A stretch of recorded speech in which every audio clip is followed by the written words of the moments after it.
295 Komunikasi antara seorang pria dan wanita. 5. Leng Xicheng menoleh dengan dingin dan melirik Sekretaris Cheng.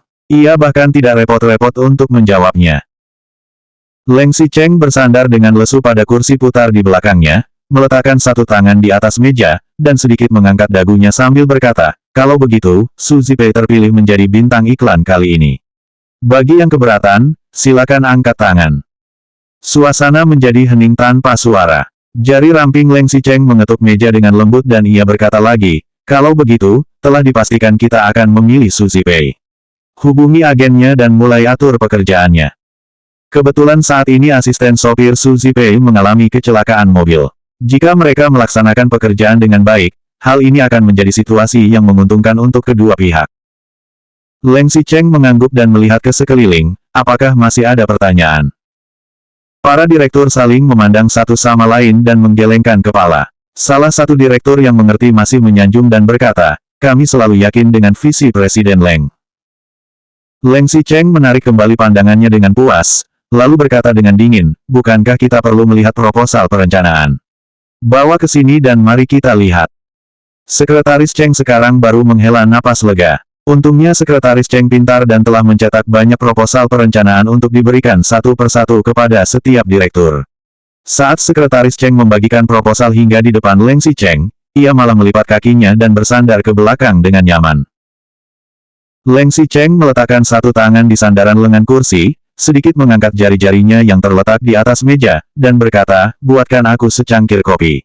Aku mau yang mandailing, tanpa gula dan hanya ditambah sesendok susu. Kopinya mau 80% panas, 70% panas, dan aromanya telah hilang."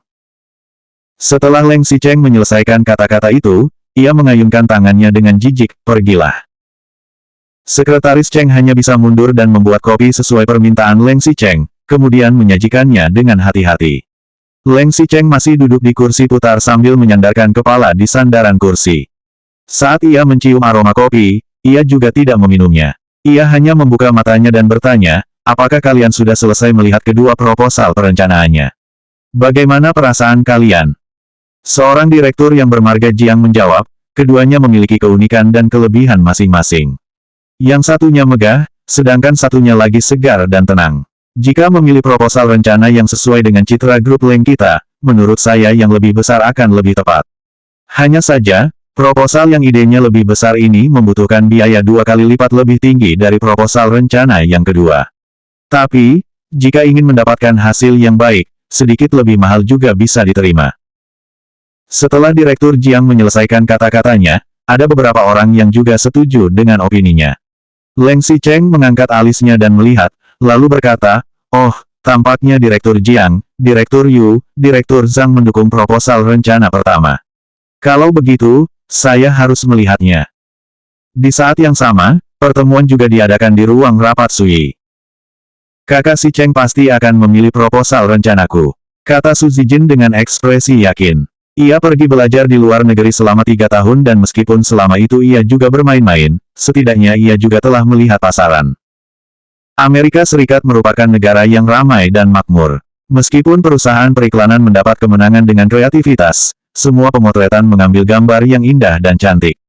Meskipun Su Zijin tidak belajar kreativitas selama 3 tahun, ia belajar banyak tentang kemewahan. "Kakak Xicheng dan aku tumbuh bersama sejak kecil. Aku tahu kepribadiannya dengan sangat jelas. Hanya proposal perencanaanmu yang buruk. Dari ide hingga syuting dan hingga anggaran, semuanya itu sangat pelit.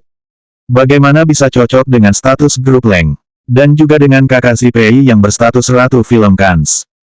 Gu Qingqing menghadapi penghinaan Su Zijin tanpa mengatakan sepatah kata pun. Tetapi, Zhang Yuxi yang duduk di sebelahnya berkata, "Sekarang dia arogan seperti ini. Bagaimana dia akan menamparkan reputasinya sendiri jika dia kalah?" Shen Yating yang berada di seberang mendengar kata-kata Zhang Yuxi dan segera membalas, "Apa yang kamu katakan?" Saat mereka sedang berbicara, Lin Zui mendapat panggilan telepon internal, "Presiden Lin, ada panggilan telepon." Setelah Lin Zui mendengarkannya, ia sedikit tersenyum, "Semuanya, ada kabar dari grup Leng. 296 siap untuk memilih proposal perencanaan 1. Lin Zui masih belum mengumumkan situasi spesifiknya, Tetapi Su Zijin sudah memasang ekspresi penuh kemenangan di wajahnya dan berkata, aku hanya berharap seseorang akan berguling lebih jauh setelah kalah dan jangan muncul di Sui lagi. Gu Qingqing tidak berbicara, sementara Lin Zui masih tersenyum dan menjawab, Nona Su, aku tahu tentang taruhanmu dengan Nona Gu. Tetapi, tidakkah itu terlalu berlebihan? Semuanya sudah dewasa, harus bertanggung jawab atas perilaku sendiri. Balas Su Zijin. Ia merasa bahwa ia juga telah bekerja dengan sebaik mungkin dalam proyek kerja sama kali ini. Ia ingin mengandalkan kemampuannya untuk membuat Gu Qingqing benar-benar mengakui kekalahan. Kamu yakin? Lin Zui masih dengan baik hati mengingatkan Su Zijin. Su Zijin mengangguk, putri pembantu tidak cocok untuk bekerja denganku. Baik, jika Nona Su bersikeras seperti itu, maka saya akan mengumumkannya. Ekspresi wajah Lin Zui menjadi serius, lalu ia mengumumkan dengan tegas, grup Leng baru saja menelepon saya dan mengatakan bahwa rencana kelompok kedua lebih cocok dengan keinginan mereka. Begitu Lin Zui menyampaikan pengumuman itu, seluruh ruangan mendadak menjadi sunyi. Kemudian, orang yang pertama bereaksi adalah Su Zijin. Ia mulai bertanya, kamu, apa yang kamu katakan? Katakan sekali lagi. Suara Su Zijin semakin lama semakin keras. Hingga ia mencapai kata-kata terakhir, kata-katanya sudah menjadi tajam hingga tidak tergoyahkan. Lin Zui tersenyum dan berkata, Nona Su, apakah kamu tidak mendengarnya? Kalau begitu, saya akan mengatakannya lagi. Saya baru saja mendapat kabar dari grup Leng. Mereka lebih menghargai proposal perencanaan kelompok Nona Gu. Nona Gu, selamat. Gu Qingqing terkejut untuk beberapa saat. Kemudian, ia bangkit dan memberi hormat kepada Lin Zui. Terima kasih, Presiden Lin. Su Zijin yang duduk di seberang langsung bangkit dengan sangat marah dan berseru, Gu Qingqing. Dak, dak, dak. Su Zijin melangkahkan kakinya yang berbalut sepatu hak tinggi dengan keras, lalu mengulurkan tangannya hingga jari-jarinya hampir menyentuh wajah Gu Qingqing. Ia langsung memaki Gu Qingqing, itu kamu. Kamu memberitahu kakak si Cheng agar dia memilihmu, kan?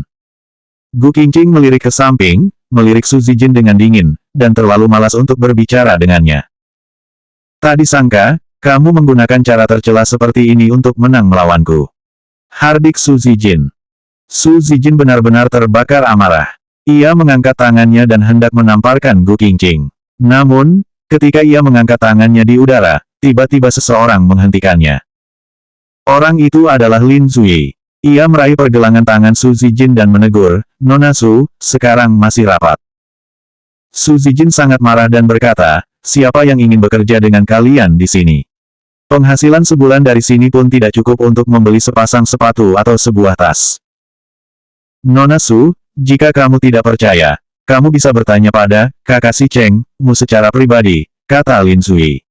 Ia meraih tangan Su Zijin, kemudian membuangnya ke belakang dengan kuat. Kekuatan itu membuat Su Zijin mundur beberapa langkah secara terhuyung-huyung dan hampir jatuh. Su Zijin mengangguk, baik, aku akan bertanya pada kakak si Cheng secara pribadi. Jika kamu berani memainkan trik-trik kecil, aku tidak akan membiarkan masalah ini begitu saja. 10 menit yang lalu di tempat lain, Leng Xicheng tiba-tiba melihat ke arah Direktur Jiang dan bertanya, Direktur Jiang, aku dengar operasi bisnismu baru-baru ini tidak baik dan kondisi yang sudah buruk menjadi semakin buruk.